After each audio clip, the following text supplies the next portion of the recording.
Ongi etorri Euskal Herriko Unibertsitatera eta bereziki gure Medikuntza eta Erizaintza fakultatera. Buenos días, bienvenidos. Quiero darles la bienvenida como decana de la Facultad de Medicina y Enfermería de la Universidad del País Vasco. Este acto, en este salón de grados de la Facultad de Medicina y Enfermería, que está acostumbrado a acoger actos de defensa de tesis, de presentación de proyectos científicos, de obtención de cátedras, nos hace especial ilusión que podamos tener a una profesora de nuestro centro, del Departamento de Biología e Histología, Elena Vecino, en un acto que se sale un poco de la rutina de nuestro día a día, en un acto que viene a acercar el arte y diferentes disciplinas artísticas a la práctica o a la divulgación científica. Estamos alegres, estamos casi diría emocionados de poder contar con alguien como Elena en nuestra facultad. Y quizás este acto pueda servir para descubrir facetas que muchos de nosotros desconocíamos.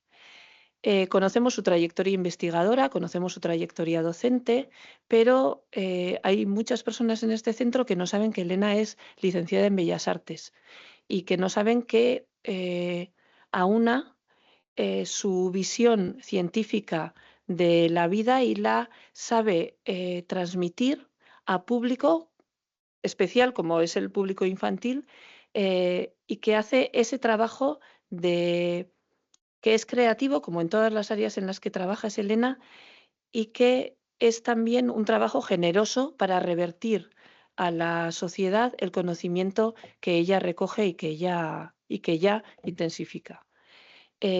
Voy a ser muy breve porque tengo que salir corriendo, pero no quería perderme la ocasión y la oportunidad de poder daros la bienvenida a la Asociación Española de Médicos, Escritores y Artistas, y especialmente a Elena, y desearle todos los éxitos. Mila esker, etortzeagatik.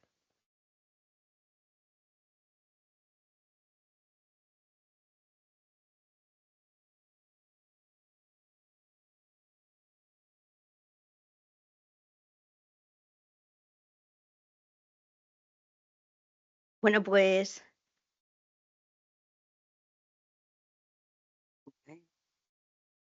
buenos días a todos. En primer lugar, por lo que me gustaría dar las gracias a la Facultad de Medicina del País Vasco por la gentileza que ha tenido acogiendo el discurso de ingreso en la semella de la doctora Elena Vecino Cordero. Antes de comenzar el acto, pues me gustaría decir dos palabras sobre la Asociación Española de Médicos, Escritores y Artistas, que ahora me cabe el honor de presidir, que es muy antigua y además pues que tiene mucho prestigio y que lleva ya muchos años uniendo la medicina con el arte. A ella han pertenecido médicos humanistas de la categoría de Santiago Ramón y Cajal, que va a ser tratado en el discurso de la doctora Vecino, también Gregorio Marañón y Laín Entralgo.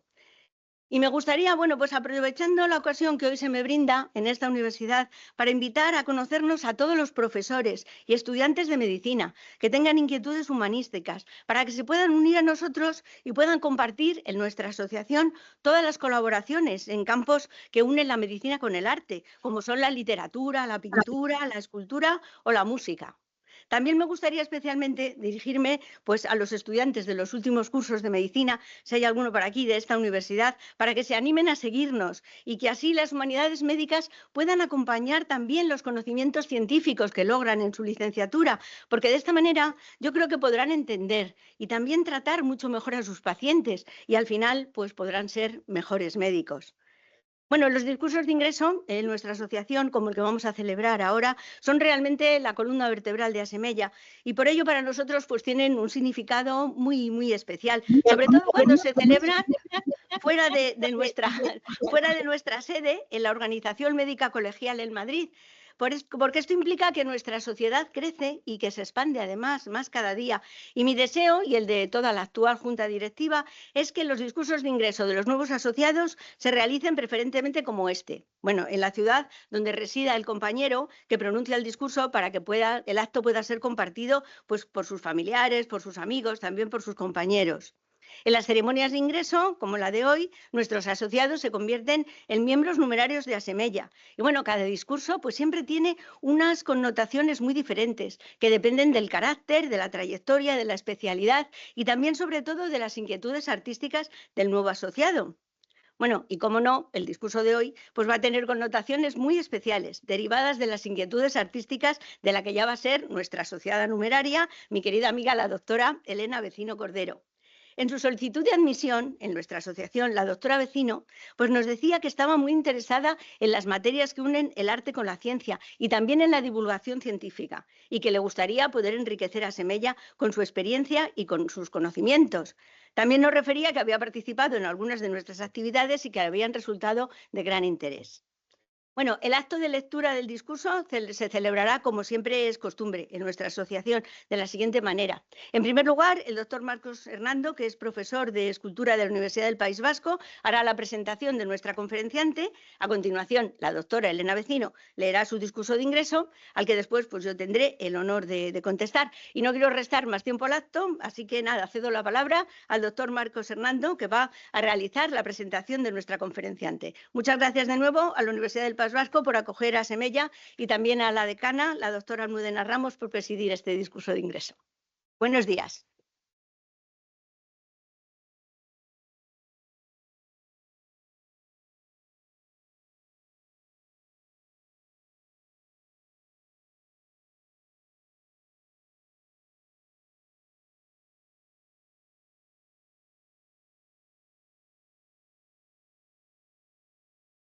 Bien, primeramente mi agradecimiento a los asistentes y responsables de este acto que nos convoca hoy a todos. En su libro Middlemarch, George Eliot, en 1872, justificando la dedicación a la medicina del joven doctor Lidgate, comenta: le llevó al convencimiento de que la profesión médica, tal como debía ser, era la mejor del mundo por presentar la más perfecta interdependencia entre ciencia y arte, y por ofrecer la más directa colaboración entre las conquistas intelectuales y el bienestar social. Quien conozca un poco a la doctora Elena Vecino, nuestra amiga y colega, no necesita mucho tiempo para descubrir su inquietud por el conocimiento y su disposición a afrontar un proyecto científico concreto, superando con un ánimo poco común cuantas vicisitudes se crucen en el camino. Vinculada desde su infancia a la tierra, nada de lo que tiene que ver con la naturaleza, personas, animales y cosas le es ajeno. En consecuencia, ha dirigido sus pasos al conocimiento profundo de la vida en sus múltiples manifestaciones, desde las más elementales hasta las más complejas. Tal vez todo tenga que ver con la mirada, con la inquietud y la observación, con el conocimiento y representación de la anatomía, que no es otra que la orografía física interior y exterior del cuerpo humano y su adecuación a los cánones de medida, forma, color. Y esa mirada se expande posteriormente hacia la naturaleza misma, de modo que la proporción surge naturalmente desde el conocimiento del oficio médico por observación, análisis, comparación, sistemas todos empíricos y fundamento posterior de la ciencia, del posible diagnóstico y de la representación. Las exigencias del guión vital le llevaron a Elena a concretar, centrándose afortunadamente en la biología, en neurooftálmica, en el estudio de las lesiones del ojo y de la visión, entre otros proyectos. En el transcurso de las investigaciones fue atraída por la forma y las representaciones de la imagen, auxiliada por el milagro del microscopio y de cuantos sistemas de percepción y análisis han ido apareciendo para ampliar el conocimiento y superar las limitaciones. No solo las imágenes médicas y tecnológicas, sino las aplicadas a la representación plástica, ya sea fotografía, pictórica, o tridimensional.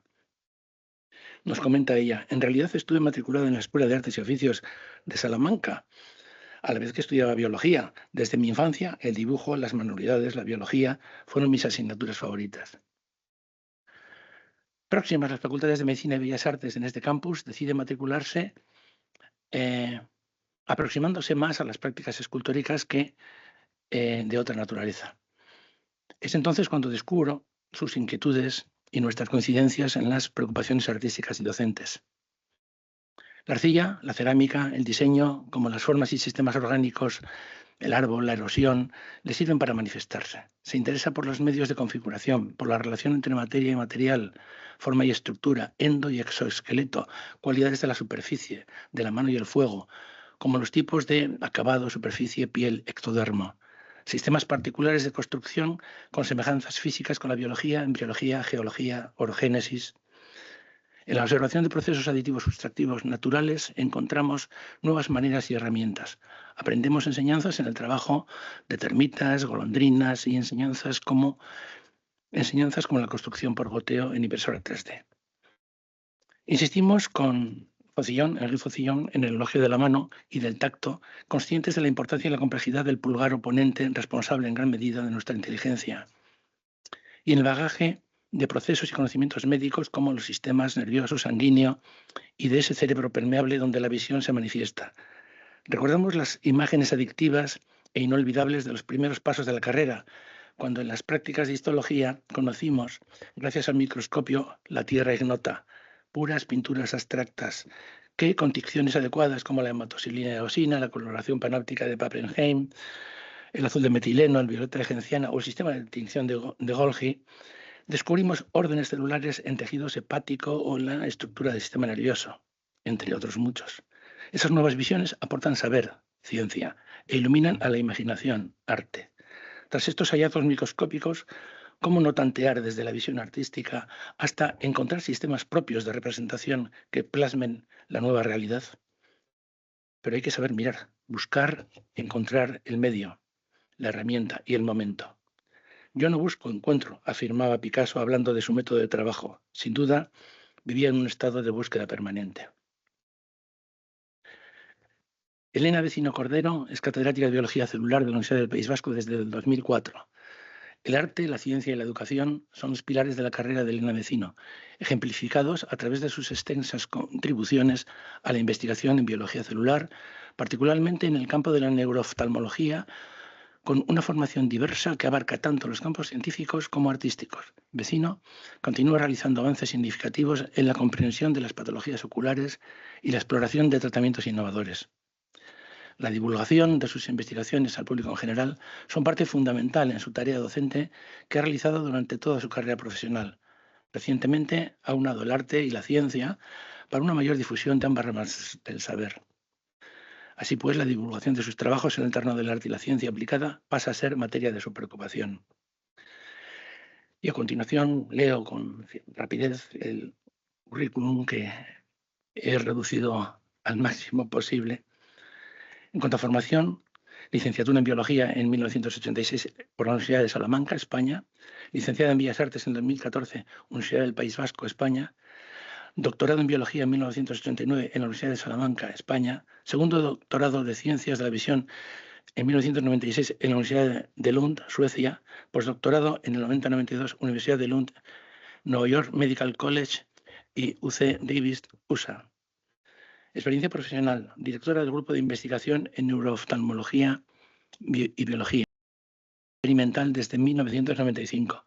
Profesora visitante en las universidades de Oxford, Cambridge, Estrasburgo, Burdeos, París, Open USA, New York Medical College y California en Davis. Miembro vitalicio, Life Member en Cambridge, Reino Unido desde el 2012. Profesora visitante y ex de Burdeos, Francia, 2020-2023. Experiencia docente. 5 años en la Universidad de Salamanca, 30 años en la Universidad del País Vasco. Docente en los grados de Biología, Bioquímica, Fisioterapia, Ingeniería, Biomédica, Odontología y Medicina. Profesor de máster y doctorado en Neurociencias en la Universidad de Salamanca, Valladolid, Madrid, Valencia, Barcelona, País Vasco, y Europeas, Lund, Göttingen y Coimbra. Aulas desde la experiencia desde el 2018 hasta la actualidad. En cuanto a contribuciones de investigación, lleva la dirección de 18 tesis doctorales, 131 publicaciones, autora de 2 patentes, más de 150 conferencias internacionales. Miembro de comités editoriales Progressing Retinal and Eye Research, la revista de mayor impacto en oftalmología, archivos de la Sociedad Española de Oftalmología. En cuanto a evaluación de proyectos europeos, 5 programa Marco ERC, así como las agencias de evaluación científica del Reino Unido, Francia, Portugal, Argentina, evaluadora de la ANEP el año 1992 y miembro de la primera comisión de la ANECA. Financiación y colaboraciones. Ha dirigido más de 100 proyectos ininterrumpidamente desde 1990 Colaboraciones con investigadores de Cambridge, Oxford, París, Estrasburgo, Burdeos, Coimbra, Múnich, New York, Medical College, UC Davis y UPenn. Colaboraciones con farmacéuticas para investigación sobre glaucoma, Silentis, Alcon, Allegram. Línea de investigación actual. Investigación sobre neuroprotección en el glaucoma y detección de biomarcadores en lágrimas para diagnosticar tempranamente el Parkinson. Financiación actual del Mineco y grupos consolidados A del Gobierno vasco. Impacto de investigación. Participación en ensayos preclínicos en la primera y única terapia génica en humanos Luxturna para retinosis pigmentaria. Colaboración con el profesor Gustavo Aguirre de la Universidad de Pensilvania. Desarrollo del modelo porcino para glaucoma. Desarrollo de modelos animales de glaucoma experimental utilizados internacionalmente.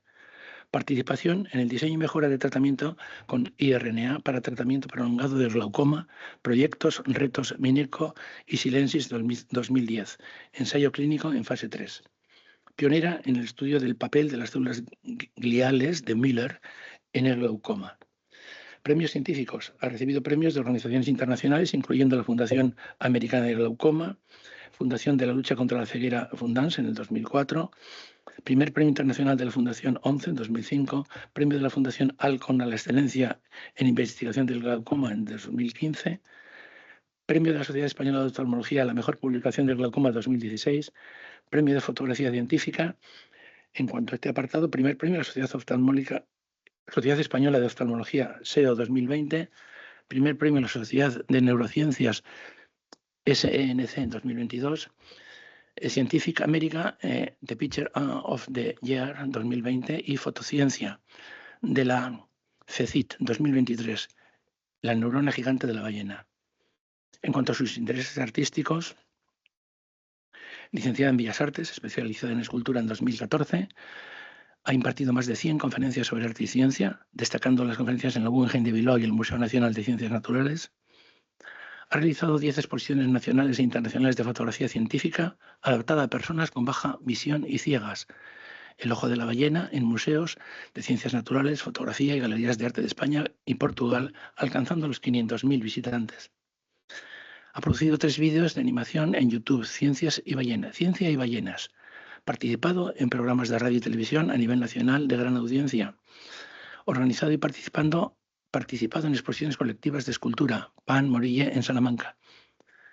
Ilustrado el libro de historia del teatro inglés, cuyo autor es Antonio López Santos. Editado e ilustrado el catálogo El ojo de la ballena. La doctora Elena Vecino Cordero nos ofrecerá a continuación su discurso de ingreso en la Semella, titulado Cajal, Kandinsky y la sinestesia, entre el arte y la ciencia. Buenos días a todos y gracias por participar.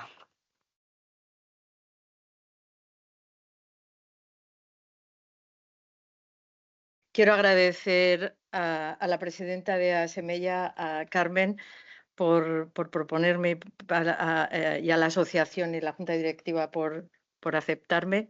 Gracias a Marcos por la presentación y a todos los asistentes presenciales y online. Muchas gracias, Sandra. He elegido el tema de sinestesia para mi discurso de ingreso en Asemella por ser la sinestesia un estado en el que se unen varias capacidades sensoriales y perceptivas y se entrecruzan en nuestras mentes. La asociación entre estos varios sentidos es algo que me ha traído desde siempre y así en mi profesión se han juntado la ciencia y el arte. Quiero pensar que el mismo camino lo mismo le sucedió a Cajal y a Kandinsky, coetáneos, que aunque viviendo en distintos países, ambos intentaron cambiar el rumbo de su campo, uno en la neurociencia y el otro en la pintura. Pero ambos con intereses comunes, Cajal en la neurociencia, intentando convencer al mundo de que el sistema nervioso estaba formado por células y no por redes, que era lo que hasta entonces se pensaba que era la organización del sistema nervioso, y esto lo haría a través de sus dibujos, ya que la fotografía era muy incipiente en su época. A la vez, Kandinsky, en el campo de la pintura, intentaba incorporar la abstracción, argumentando en sus teorías matemáticas al inicio y posteriormente incorporando la biología como fuente de inspiración en su última etapa.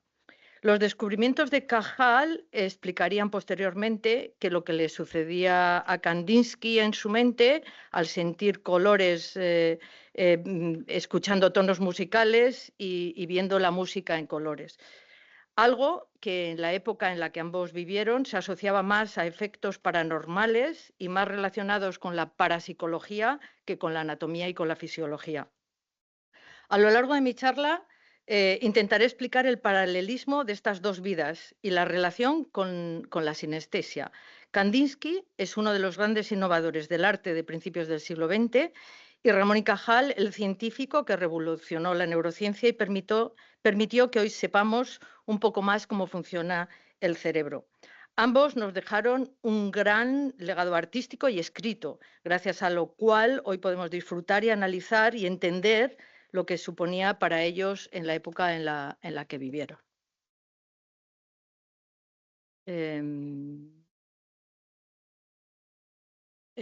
Vamos a intentar que no pasen las diapositivas.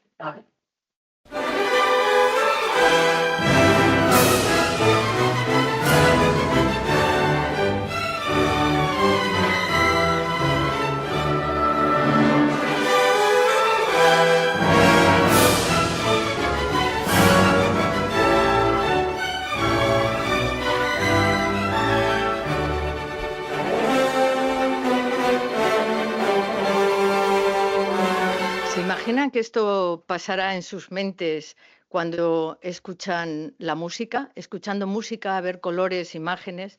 Bueno, pues esto es lo que le sucedía a Kandinsky. Cuando escuchaba música, veía colores. Y la primera vez que él comenta que esto le sucede es en 1896, cuando acude a una exposición de Monet en Múnich y siente eso, siente que viendo una exposición de fotografía siente música. Y lo mismo le sucedió el mismo año cuando estaba escuchando la melodía que hemos escuchado anteriormente, Lohengrin de Richard Wagner. Al mirar un cuadro sentía notas musicales y cuando escuchaba la ópera veía en su mente un mar de colores. Y esto era lo que le sucedía a Kandinsky. Sin embargo, no se sabía lo que le estaba sucediendo. Lo que tenía era sinestesia. ¿Y qué es la sinestesia? La sinestesia es que viene del griego, sensaciones conjuntas, una mezcla que se mezcla en los sentidos.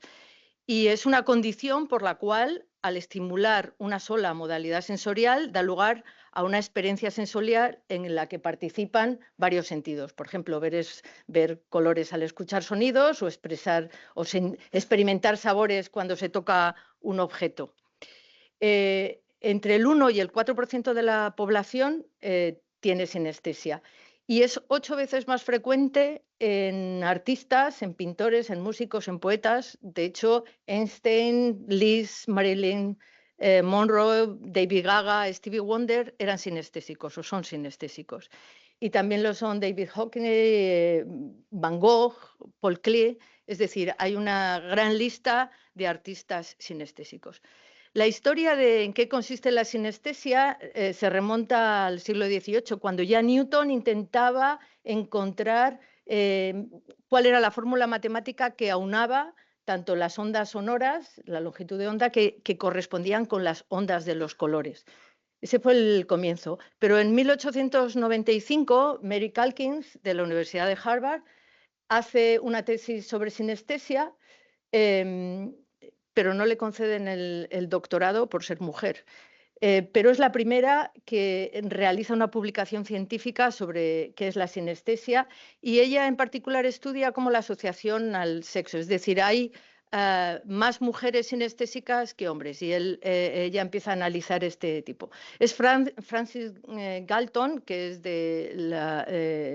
era primo de Darwin, estaba en el Reino Unido y estudia de nuevo la asociación entre la sinestesia y la genética, pensando que ciertas familias tienen una mayor proporción de sinestésicos.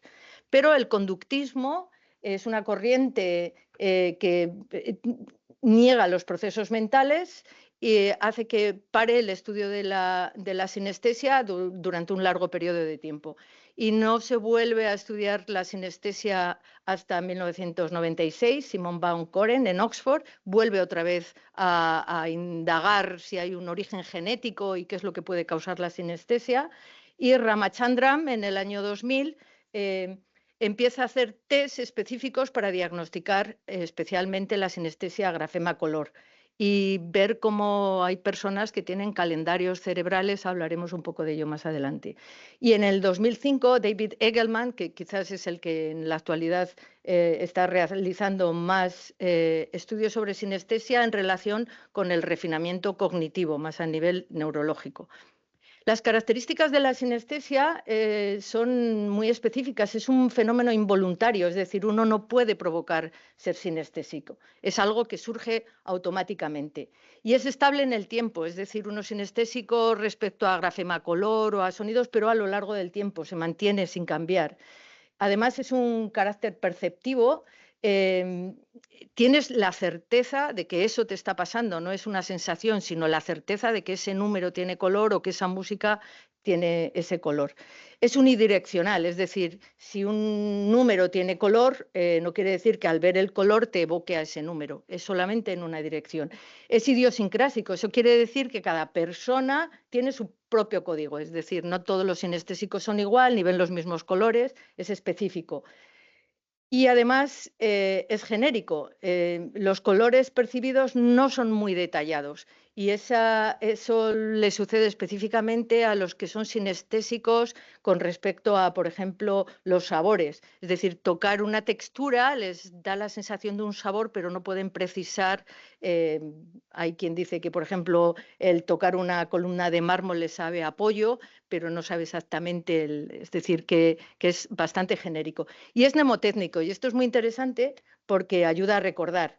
El británico que es capaz de recordar 22.000 decimales del número pi es sinestésico y él comenta que cada número tiene distinto tamaño, distinta forma, distinto color y eso le ayuda a recordar, a pesar de todo, 22.000 decimales, aún siendo sinestésico. Se han identificado hasta 80 tipos diferentes de sinestesia. Los más comunes son la auditivo-visual, que es conocida como cromoestesia, y es que uno percibe un color al escuchar un sonido. Y esto le sucedía a Liszt. Frank Liszt se enfadaba con la orquesta cuando tocaban en un color diferente al que él sentía, ¿no? Y le decía, por favor, esto está demasiado rosa, por favor, toquen un poquito más azul. Pero obviamente los músicos no eran sinestésicos y no entendían lo que le pasaba a este señor, ni a él ni a muchos otros sinestésicos que en la historia no han sido entendidos. Además, existe otra sinestesia que es la grafema color. En este caso, cada color se asocia a un signo determinado, es decir, hay letras y números que tienen colores. Esta imagen que les muestro en la derecha es lo que un sinestésico le comenta a David Eagleman. Incluso algunas veces relatan que los colores o los días de la semana están situados en distintas partes de su cuerpo, por eso recuerdan más fácilmente, por ejemplo, que tienen una actividad en enero, pues porque está situado a su izquierda, entonces dice, a la izquierda tenía algo que hacer. Entonces, esa es otra ventaja de los sinestésicos. Y otra sinestesia bastante común es la tacto-sabor, que al tocar un objeto, como decíamos antes, aprecian una textura o un sabor determinado. Este es uno de los test que hizo Ramachandran para diagnosticar realmente a los sinestésicos. Si yo les digo, por ejemplo, que me digan cuántos doses hay en esta matriz, a uno le puede costar si no es sinestésico, pero si es sinestésico y solamente ve los doses en rojo, pues enseguida sabe que hay 6. Entonces esto le permite esa rapidez de reacción a los sinestésicos. Este es uno de los múltiples ejemplos que hay ahora para determinar exactamente qué es la sinestesia. Pero claro, no podemos entender lo que es la sinestesia a menos que entendemos lo que sucede en el cerebro y cómo funciona el cerebro.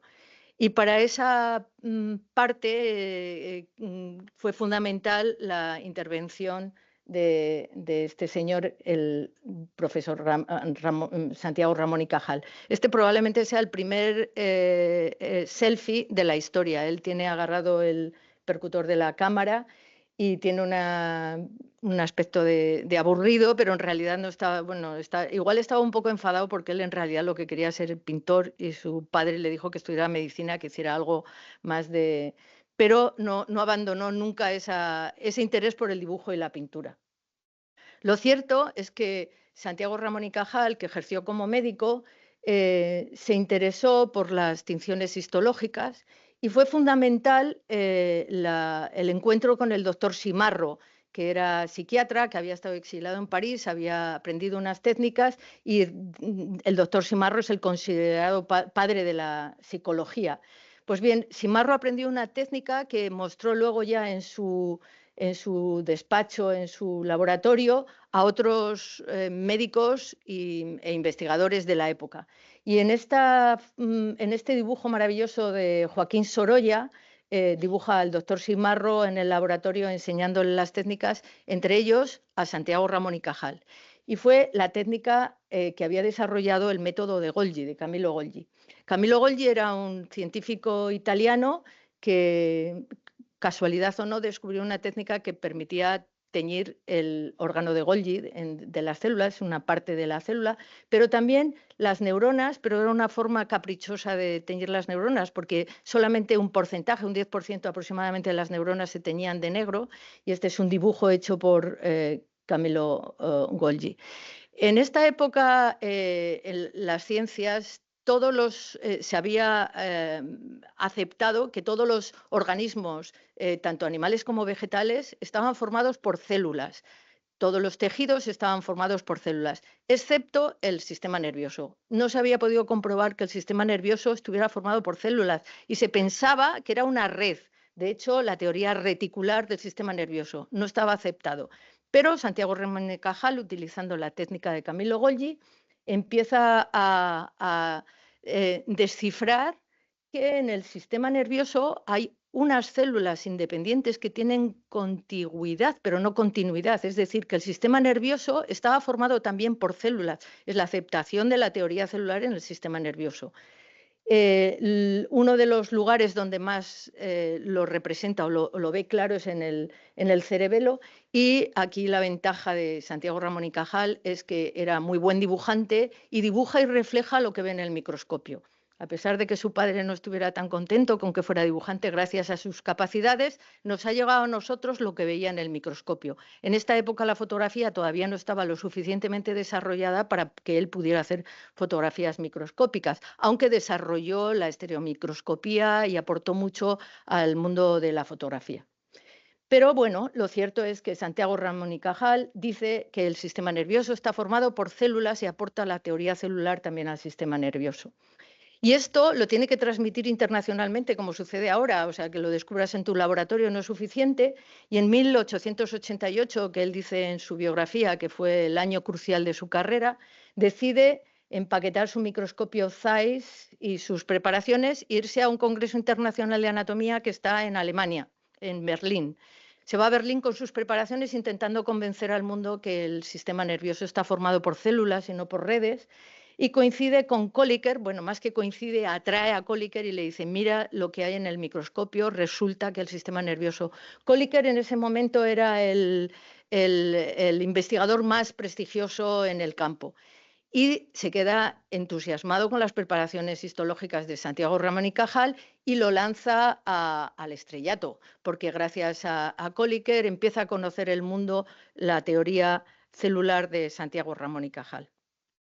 Para que vean la precisión con la que Ramón y Cajal dibujaba, en la imagen de abajo hay una fotografía de una célula del sistema nervioso, una neurona, y en la parte de arriba los dibujos que hacía él a tinta.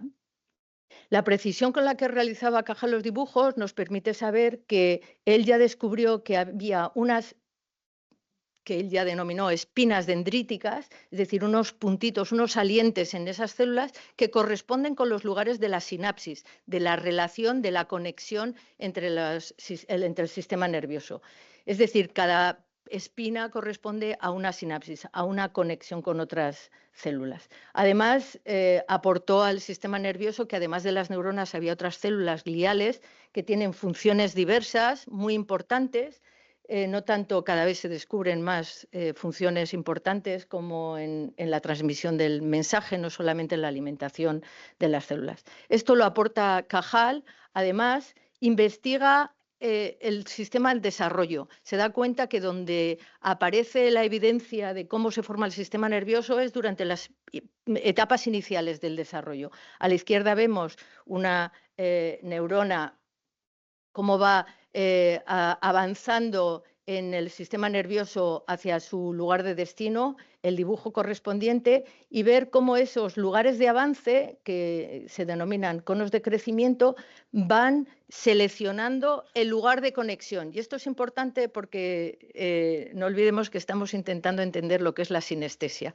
Entonces ya Cajal dice que durante el desarrollo se forman las conexiones adecuadas en los lugares adecuados. Bueno, el éxito es tal de Cajal que le conceden el premio Nobel en 1906 y en coautoría con Camillo Golgi. En el mismo discurso del Nobel, Golgi sigue diciendo que el sistema nervioso está formado por una red. O sea que le dan el premio Nobel a Cajal por decir que el sistema nervioso está formado por células, pero el autor sigue. O sea que hubo bastante polémica en ese discurso de Nobel. ¿Y qué hacía Kandinsky mientras tanto? Pues Kandinsky hemos dicho que era coetáneo y Kandinsky dibujaba, sí que sentía colores, pero estaba en una etapa más figurativa. Aquí vemos el estanque sobre el parque. Mientras él pintaba esto, Cajal recogía el premio Nobel. Y una cosa a destacar en la época es que los pintores estaban muy alerta de lo que estaba sucediendo en la ciencia. Y de hecho aquí vemos otra vez a Joaquín Sorolla dibujando el retrato de Santiago Ramón y Cajal, al fondo el cerebelo, es decir, la sección del cerebro donde le permitió descubrir la teoría celular. Es decir, que quedan reflejadas cada momento de la época gracias a los pintores. Pero si intentamos entender qué es lo que pasa en el sistema nervioso, no solamente en el desarrollo, podemos decir que hay alrededor de 100 billones de neuronas en todo el sistema nervioso. Para que nos hagamos una idea, el mismo número que de neuronas hay en la galaxia. Hay 1000 billones de células gliales, de esas células acompañantes, y el cerebro se calcula aproximadamente entre 100 y 500 trillones de conexiones. Es decir, es arduo complejo el intentar saber cómo funciona el sistema nervioso. Pero en el campo de la visión, que es la que nos atañe, puesto que hemos dicho que Kandinsky cuando veía colores sentía música, vamos a intentar saber qué es lo que posiblemente le estaba sucediendo. A través, la luz entra en el ojo, impacta sobre la retina, que es la parte nerviosa, el sistema nervioso central, que está en la parte de atrás del ojo, y en la retina hay varias capas de células. Vamos a destacar las que están en la parte posterior y que se denominan conos. Son las células responsables de percibir distintas intensidades luminosas. Ya en 1704 Newton habló de que había una mezcla de colores, que una mezcla de colores era lo que nos daba la percepción. En 1800 Thomas Young habló de la tricromía, que la base de todos los colores estaba en 3 colores. Y en 1959, en la Universidad de Harvard, en Johns Hopkins, se descubre que efectivamente hay 3 conos que son los responsables de la visión en color. Es decir, que cuando la luz entra en el ojo, impacta en estas células, perciben las intensidades luminosas, se las transmiten eléctricamente a otras células que se denominan bipolares, y estas procesan en parte el mensaje, se las mandan a las neuronas ganglionares y estas son las que conducen el mensaje desde el ojo hasta el cerebro. Bueno, pues bien, 50 años antes de que descubrieran que había 3 conos que formaban la imagen visual en color en el ojo, Ramón y Cajal ya lo había dibujado. Tenía una capacidad intuitiva increíble. Aquí ven en el dibujo de Cajal 3 conos, además de los bastones, que son los responsables de la luz en blanco y negro, en baja intensidad. Y ya Cajal había dibujado que estos conos se comunicaban con las bipolares y estas con las ganglionares que enviaban el mensaje. Lo impresionante de Cajal, entre otras cosas, es que dibujaba estas flechitas que indicaban cuál pensaba él que era la dirección del funcionamiento del sistema nervioso, pero todavía no se había descubierto la electrofisiología y esto no se pudo probar hasta muchos años después. Era algo intuitivo y acertó en el 99.9 de las ocasiones que puso flechas. De hecho, ahora hay investigaciones en las que se están desarrollando para seguir comprobando que las flechas de Cajal eran correctas. Lo cierto es que cuando ha impactado la luz, se ha formado esa imagen visual, el mensaje va por esas neuronas, las ganglionares, hasta el cerebro, a distintas partes del cerebro, por ejemplo, al núcleo geniculado lateral, y de ahí envía otro relevo hacia la parte donde se procesa el mensaje visual, que es la corteza. Pero ya Cajal también lo había dibujado y también sabía que las cosas funcionaban así, que había un entrecruzamiento entre el mensaje del ojo derecho y el izquierdo para la estereoscopía.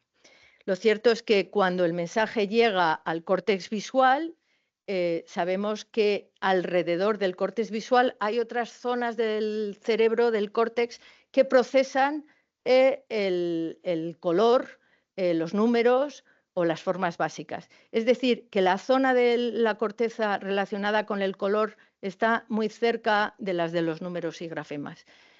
Podemos intuir que ahí hay un entrecruzamiento y que cuando llega el mensaje a un lado igual se interpreta en el otro, y eso es lo que le puede suceder a los sinestésicos. Una forma de comprobarlo actualmente, que no en la época de Cajal ni de Kandinsky, es la resonancia magnética funcional, donde al paciente se le expone a una imagen visual y se registra dónde está la actividad en el cerebro. La actividad en realidad es consumo de oxígeno. Entonces se ven así cuáles son las partes del córtex visual. Imaginémonos que se nos exponen números y se activa la parte visual del color. Entonces podemos comprobar que efectivamente existe esa mezcla. Hay otros métodos como este que es sobre la orientación de las moléculas de agua y da estas imágenes tan espectaculares pero poco precisas.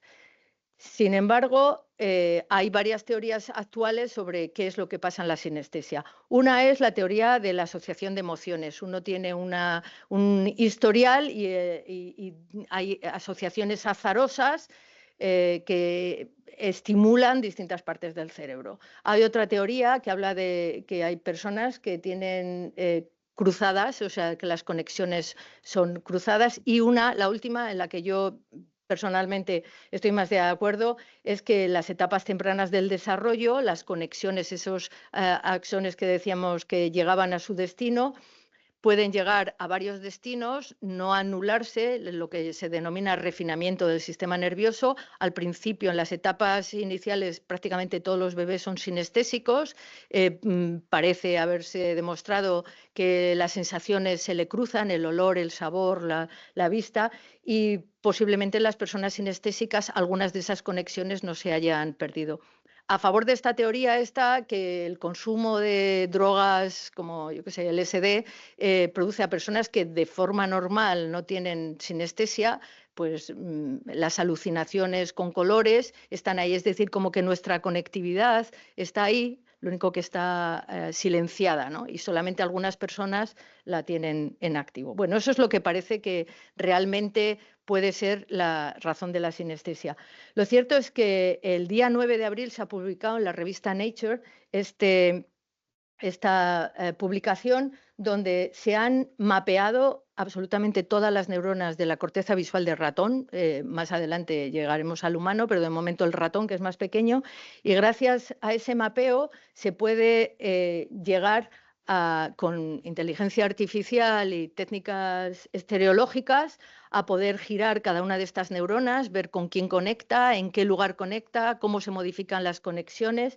Entonces, el nivel de resolución ahora, que si lo viera Cajal estaría sorprendidísimo, es que podemos llegar a nivel ultramicroscópico en cada una de las conexiones de cada una de las neuronas del cerebro de ratón. Como digo, esto ha sido del mes pasado. O sea que poco a poco iremos descubriendo un poco más cómo funciona el sistema nervioso.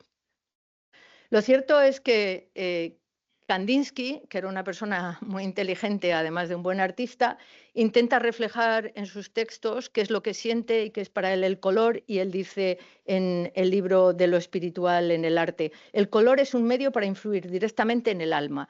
El color debe ser estudiado partiendo de distintos puntos de vista. Desde el punto de vista puramente científico, puede orientarse hacia la física, la química, la fisiología y la psicología.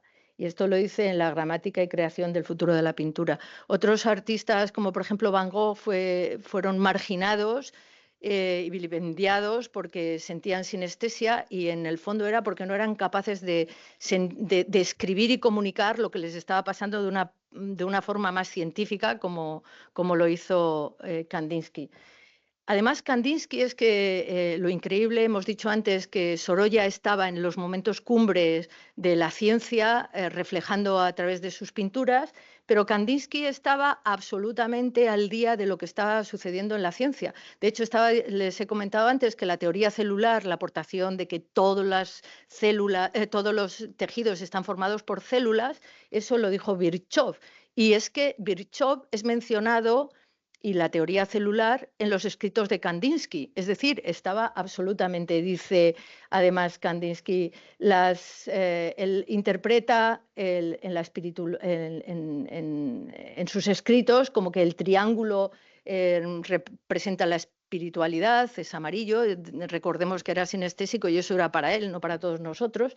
Y entonces dice: las sensaciones superiores del triángulo están ocupadas por científicos, hombres, y ahora diría yo, y mujeres, dispuestos al sacrificio, con gentes positivas, y solo aceptan aquello que es susceptible de ser pensado y medido. Y menciona, como digo, a los... Es decir, que Kandinsky tenía claro que había que interpretar lo que le sucedía a él desde la ciencia. Y publica en 1911 un libro recopilatorio de pensamientos que llevaba acumulando durante más de 100 años, y dice: el libro propone esencialmente destapar la capacidad de captar lo espiritual en las cosas materiales y abstractas. Y en esa época es la época en la que pinta este cuadro, Paisaje con lluvia, y dice también en el libro de lo espiritual en el arte: existen espectadores que, sin tener un contacto personal con el lenguaje del cuadro, se entregan a él y reciben sus riquezas. Eso quiere decir que, aunque no tengas una formación pictórica, tú ves este cuadro, y a mí personalmente yo sí que veo la lluvia, el paisaje de lluvia, y me podría imaginar que es un paisaje del País Vasco con sus nubes. Entonces cada uno puede interpretar, y eso ya lo escribía Kandinsky. En 1929 hace un segundo libro, que es continuación orgánica del trabajo anterior, de lo espiritual en el arte, y que se llama Punto y línea sobre el plano. Intenta sistematizar sus ideas, pero recordemos, son sus ideas. Yo cuando leo este libro digo, bueno, esto es lo que tú ves, lo que tú sientes, y si uno no sabe que es sinestésico y que intenta transmitir lo que le pasa, puede no entender este libro.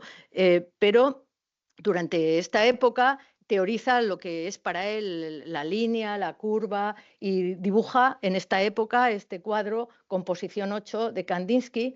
Y recordemos que para Kandinsky las formas en la pintura eran análogas a la música. O sea, para él este cuadro es una obra musical. Y dice, se interesó profundísimamente en la música y en la pintura, en las analogías. Y para él los timbres de los instrumentos musicales y los colores están asociados. De hecho, para Kandinsky la línea, dice, opera en la música de la misma forma temporal y espacial que en la pintura. Y dice textualmente: la presión de la mano sobre el arco se corresponde exactamente a la presión de la mano sobre el pincel. O sea, para él pintar y tocar música era algo parecido. y les voy a mostrar ahora 2 minutos de un vídeo que hay con la música de fondo de Schoenberg, que era uno de sus músicos favoritos. En esta época Schoenberg intenta también intervenir en la música y instalar la dodecafonía, es decir, la alteración totalmente de ritmo. Y Schoenberg es a la música como Kandinsky es a la pintura.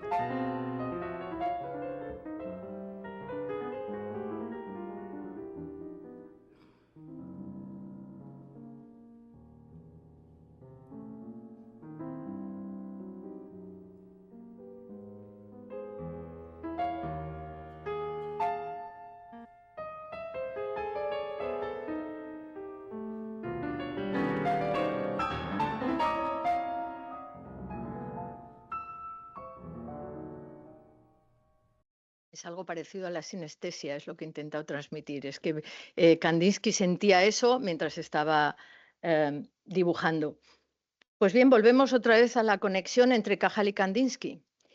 Mientras Kandinsky dibuja o pinta, mejor dicho, este cuadro, Ramón y Cajal publica Neuronismo y Reticularismo.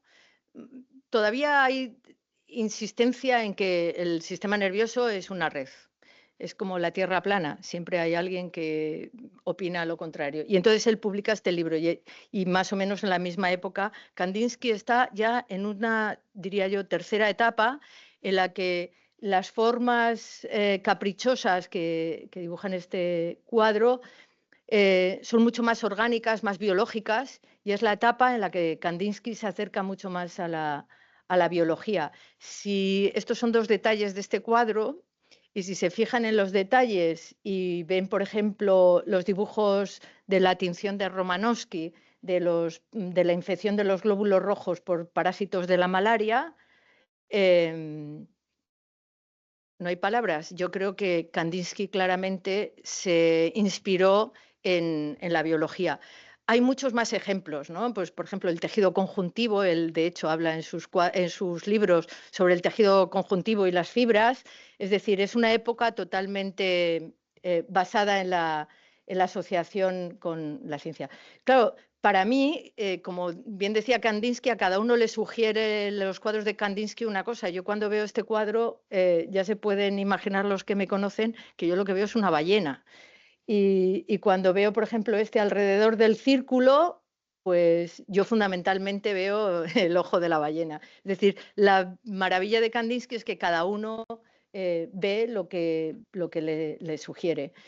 He de decir que Kandinsky ha llegado a nosotros con tanta representación pictórica porque tuvo unos magníficos mecenas que fueron los Guggenheim, que coleccionaron sus cuadros. Más de 60 cuadros estuvieron expuestos entre el año 2020 y 2021 en el Museo Guggenheim, que fue creado en el museo en el 39, y la construcción en el País Vasco fue hecha por Frank Gehry. Pero Ramón y Cajal expuso, no él, sino sus representantes, sus cuadros fueron representados en el Museo Frederick de Minneapolis. Este museo está dentro de la Universidad de Minneapolis, que se creó 5 años antes que el Guggenheim de Bilbao. Fue construido por Frank Gehry, el mismo que el Museo de Bilbao, y en este caso fueron 80 dibujos de Cajal que se expusieron en el año 2017. Ramón y Cajal ha expuesto sus obras o le han expuesto sus obras en el MoMA de Nueva York. En la actualidad, el legado de Ramón y Cajal está en el Museo de Ciencias Naturales de Madrid, afortunadamente, porque han pasado 100 años metidos en un cuarto del Instituto Cajal sin condiciones. Así es que por fin son expuestos y yo he tenido el privilegio de exponer uno de los facsímiles de su dibujo dentro de nuestra exposición El ojo de la ballena. Así es que el haber estado al lado del maestro ha sido un absoluto privilegio, durante 8 meses que hemos tenido la exposición. Lo cierto es que yo no soy sinestésica, pero entiendo que el color es fundamental en la transmisión de las emociones. Y cuando en mis investigaciones sobre el funcionamiento del ojo de la ballena corté la retina a microscopía electrónica de barrido y tuve esta imagen, yo en realidad la veía en color con la ayuda de mi hijo Luis López Vecino. Coloreamos una serie de fotografías de microscopía electrónica que son las que dieron lugar a la exposición. Y he de decir que en el mundo de la gastronomía tiene clarísimo lo que es la sinestesia o cómo se puede uno acercar a la sinestesia, porque ya hace muchos años los grandes cocineros han hablado de sensaciones, de olores, sabores, de evocaciones en su cocina. Este es un plato de una cena que tuve la suerte de degustar en Japón. Y efectivamente aquello fue lo más cerca de la sinestesia, ¿no? La forma en la que íbamos vestidos, el sonido de la sala, el ambiente, el olor, las formas, los colores, la cerámica, los sabores. Eso es lo que intenta la gastronomía manifestar, que nos lleva a cabeza en esto con respecto a la ciencia. Creo que tenemos que intentar atraer al mundo también a la ciencia de distintas formas.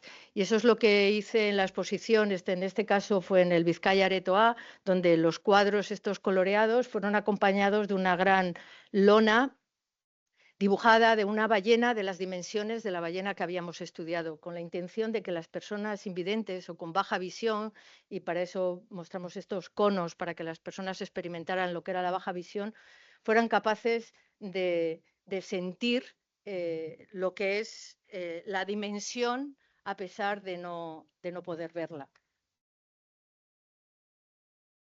Pues bien, llego al final de mi discurso y me gustaría decir que el concepto de obra global promovido por Wagner y desarrollado por la Bauhaus, buscando integrar todos los sentidos y una experiencia artística, podrían haberse originado porque igual algunos de los autores eran sinestésicos y de ahí ese intento de aunar el concepto de obra total de arte. Y me van a permitir que termine con unos versos escritos 200 años antes de la presencia de los protagonistas de mi discurso. Fue escrito por Sor Juana Inés de la Cruz y refleja con antítesis y paradojas lo que posiblemente muchos sinestésicos sentían antes de entender lo que le sucedía, la imposibilidad de comunicación, la falta de comprensión. Y si bien este es un poema lírico, yo creo que puede transmitir esto.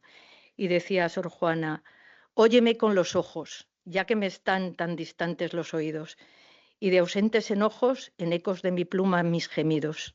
Y ya que a ti no te llega mi voz ruda, óyeme sordo, pues me quedo muda. Muchas gracias.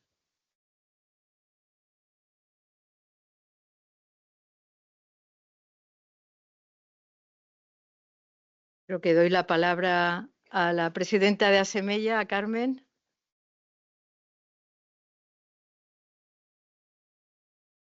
Bueno, pues buenos días de nuevo. Es para mí un placer y un honor el poder contestar el discurso de ingreso en Asemella de la doctora Elena Vecino Cordero, un discurso muy interesante que se ha movido en esas fronteras misteriosas que unen el arte con la ciencia, de las que ya hablaba Gregorio Marañón en sus escritos, y a las que la doctora Vecino nos ha acercado hoy pues para desvelarnos un misterio que en definitiva es el misterio del arte.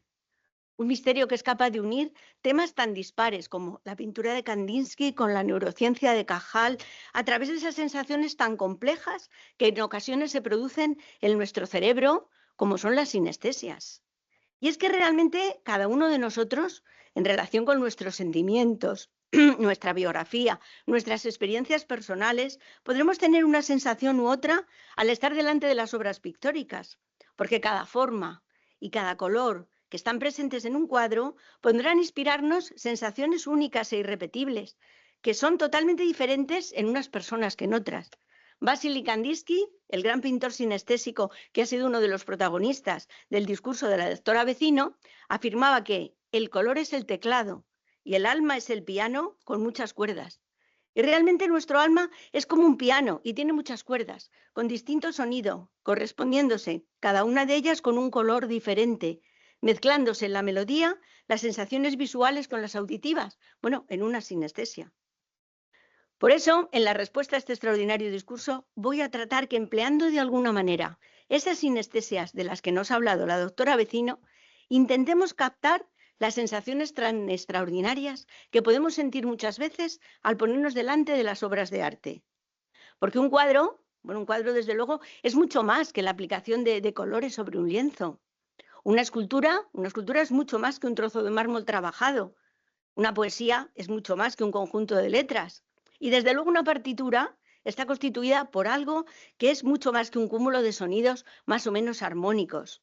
Porque el arte en general es una puerta abierta al infinito, en la que de alguna manera se intenta satisfacer la necesidad que tiene el alma humana de disfrutar de la belleza. Y además, la percepción de la belleza es algo que se hace a través de la interacción de nuestros 5 sentidos. Bueno, pues como si fuese una sinestesia, como nos ha hablado Elena esta tarde, hoy, ahora, en este momento. Y a través de todas las conexiones sinestésicas tan complejas, la belleza acaba induciendo en nuestro ánimo, en muchas ocasiones, pues un estado muy extraño, un estado que es como de no pensar, en el que parece que todos los circuitos neuronales del cerebro estuvieran inhibidos. Porque el primer contacto con la belleza nos lleva a detenernos ante lo bello solo para mirarlo y para disfrutarlo a través de los sentidos y nos aísla de todo lo demás.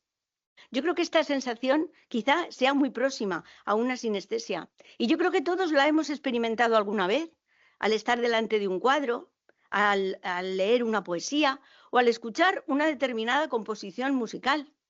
Y además, esta sensación la describe muy bien la filósofa María Zambrano, empleando para ello unas palabras que son muy suyas, porque son muy andaluzas, y además son muy fáciles de comprender, diciendo que a ella la belleza la dejaba pasmada, describiendo así ese estado de ánimo en el que no se puede pensar, que está inducido por lo bello, porque al estar delante de la belleza no se puede hacer otra cosa que no sea más que mirarla y disfrutarla a través de todos y cada uno de nuestros sentidos, como si fuera una sinestesia.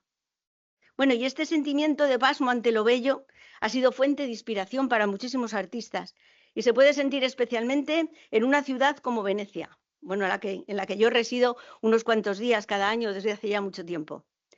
Su localización en una laguna llena de reflejos hace de ella una ciudad irreal, una ciudad donde vivir a veces es muy difícil, pero esta condición también la hace aún más bella, porque allí se cumple, como en ningún otro sitio, esa idea de Platón, que dice que lo bello es difícil, porque quizás sea la visión de la belleza y la dificultad tan unidas lo que hace que sea precisamente allí donde más se ponga de manifiesto pues ese estado de pasmo ante lo bello del que hablaba María en sus escritos. Porque los palacios, las iglesias, los puentes y las calles de Venecia son en realidad canales cegados, que están asentados sobre árboles fosilizados, y caminar por ellos es hacerlo como sobre un bosque de piedra, que luego se continúa con las columnas de los edificios, y esto produce una especie de desconcierto mágico en nuestro cerebro, haciéndole mucho más sensible a la belleza y llevándole a un estado que puede estar muy próximo a la sinestesia y que ha hecho que muchos artistas, escritores, pintores o músicos hayan producido sus mejores obras en la ciudad de La Laguna. Así es como ha actuado el efecto mágico de Venecia en escritores, por ejemplo, como Thomas Mann, que pone estas palabras en boca de Gustav Aschenbach, el protagonista de su novela Muerte en Venecia, cuando llega por primera vez a la ciudad. Escribe: ¿qué hacer cuando el viajero se encuentra por primera vez a solas en la laguna con el gondolero? No se puede hacer nada más que dejarse llevar por la indolencia y, anulando la propia voluntad, desear que la travesía dure eternamente. Y algunos años más tarde también sucumbió al influjo de Venecia Luchino Visconti, que en su película Muerte en Venecia, con la música del Adagio de la Quinta Sinfonía de Gustav Mahler, supo definir casi tan bien como antes había hecho Thomas Mann en su novela, ese estado de indolencia y melancolía tan próximo a la sinestesia que crea Venecia en la mente de los artistas. Bueno, desde muy antiguo Venecia inspiró a muchos pintores. La escuela veneciana tiene sus características muy definidas, con maestros tan coloristas como el Giorgione, Bellini, Tiziano, Tintoretto. Bueno, también Claude Monet. Claude Monet visitó la ciudad en 1908. Los primeros días, el pintor también cayó como Thomas Mann, en ese estado que podríamos llamar de mágica indolencia sinestésica, producida por la belleza de la ciudad, y no pudo pintar nada, solo pasear una y otra vez por los canales dejándose llevar.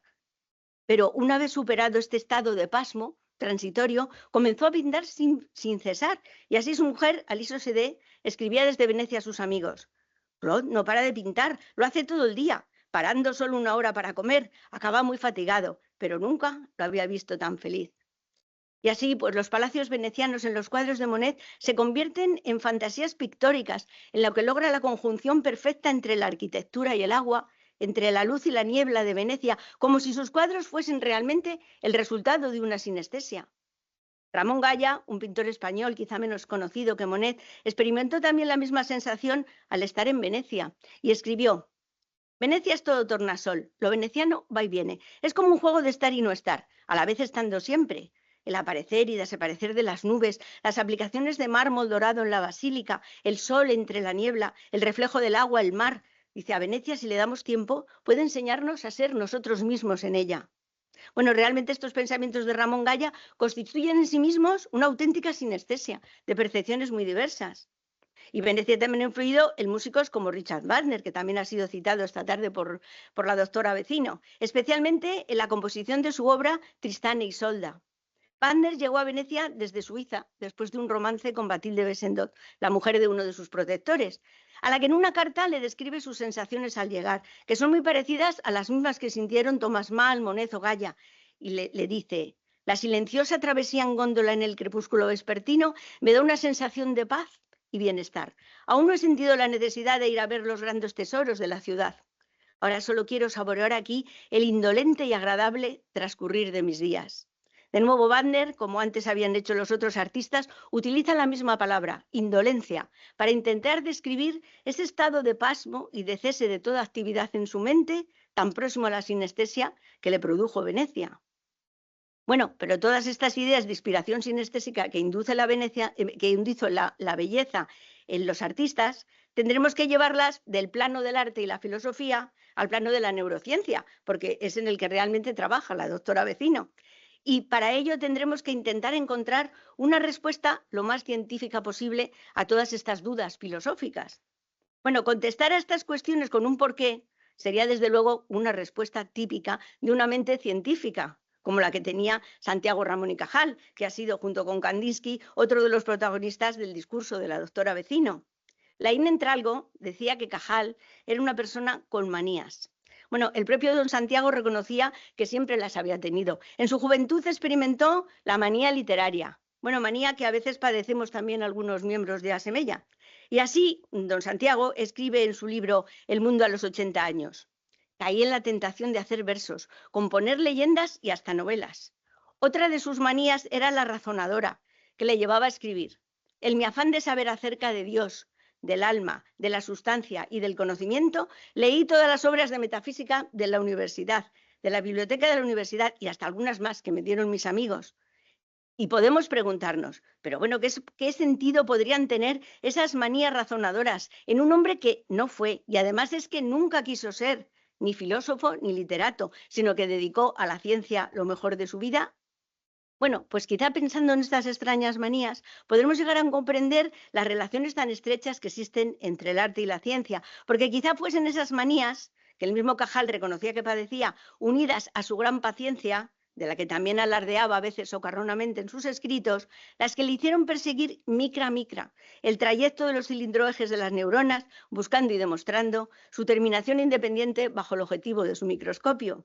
Porque sus extraordinarios descubrimientos no fueron, como muy bien ha comentado la doctora Vecino en su discurso, tan solo la consecuencia afortunada de haber empleado en sus preparaciones una buena técnica de tinción, como la de Golgi, sino que quizá fuera esa manía razonadora la que le impulsó a captar la realidad del propio yo y la que le hizo conocer exactamente la textura del cerebro. Y esto realmente es algo pues, que no nos puede sorprender en alguien que había sido un niño curioso en su infancia, un joven soñador a sus 20 años y hasta un hipnotizador aficionado a los 33, porque la forma de vida y el carácter de Cajal marcaron su pensamiento científico.